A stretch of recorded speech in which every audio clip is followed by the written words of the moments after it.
Hello and welcome to ETAuto. I am here at Tokyo Motor Show, and this motor show is all about future technology, connected car or electric vehicle. I am joined by Mr. Yoshihiro Yano. Can you please tell us your theme? Right now we are talking about Tokyo Connected Lab 2017. Can you tell us what is it? Yes, welcome to the 45th Tokyo Motor Show 2017. And our theme of this year's motor show is Beyond the Motor.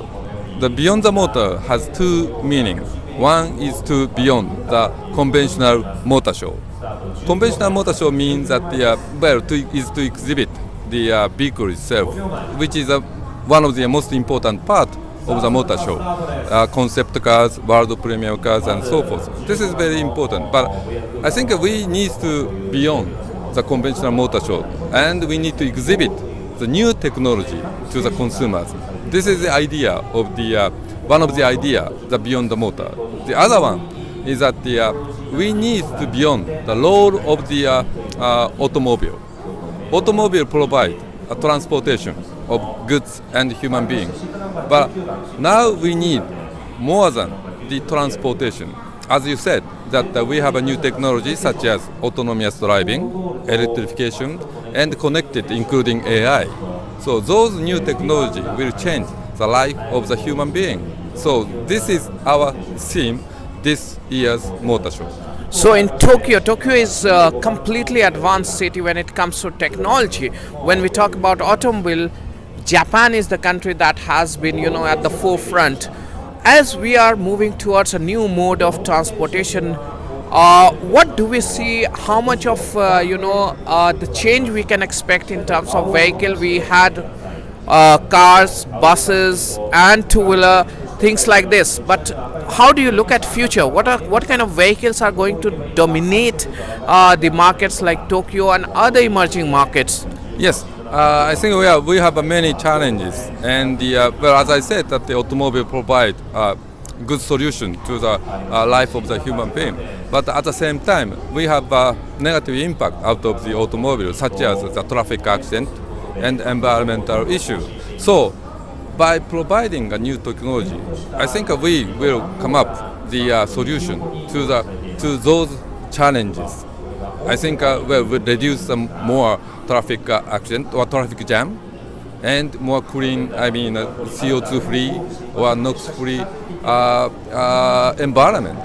So those are things we could do, and we'd like to lead the world in terms of new technologies. So you are talking about safety of the passengers and drivers, as well as you are talking about traffic congestion. So going forward, what kind of vehicle or transport mode is going to come and going to be more prevalent in market like Tokyo, which is very advanced market? So what kind of, we just saw the virtual reality where you have flying cars, where you have all types of vehicles, which is gesture controlled. So how soon we can see this coming into reality? Yes, I think we need a so-called integrated approach. Not only the vehicle itself, the vehicle technology, but infrastructure is needed to have autonomous driving on the road. So I think this Tokyo Connected Lab proposed, an idea of how the stakeholders work together to achieve the new technology into the reality. So I think government needs to provide the infrastructures, and vehicle manufacturer needs to provide the technology, and those things come up with and combine into the reality. So there has been talk that by 2020 Japan will have a substantial number of autonomous cars, autonomous vehicles. Do you think how much of it is, what percentage of automobiles you expect to have autonomous vehicle in Japan? Yes, and you made a good point. 2020 Japan will host the Tokyo Olympics and the Paralympics, and people in the world will pay attention to the city of Tokyo. So we would like to show let's say autonomous driving technologies on the road, and please come and take a look at the. So yeah. by then, what percentage of vehicle you expect to have? Well, I don't know. I don't know. It's quite difficult to predict. It's a kind of a combination of the, as I said, integrated approach. So when it comes to reducing pollution or CO2 emission or greenhouse gas, a lot of countries are moving towards electric vehicles. Do you think only electric vehicle is the answer, or in Japan, how is it moving? Is it only a core electric vehicle, or fuel cell and other options are also being explored? And how the market looks like going forward? Well, I think Japan is a very much advanced country in terms of electrification. So electrification include so-called hybrid, plug-in hybrid, and the EV. And also, well, some of our member companies has started to sell the fuel cell vehicles in Japan.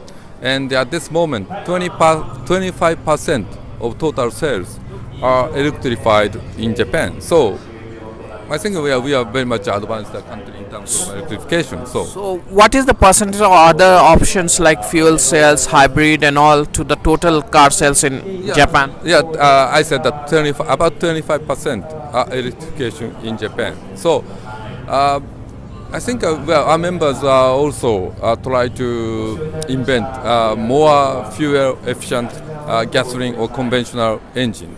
And those are still technology we need to invent. I wanted to understand alternate fuel apart from electric vehicle like fuel cell, another, LNG.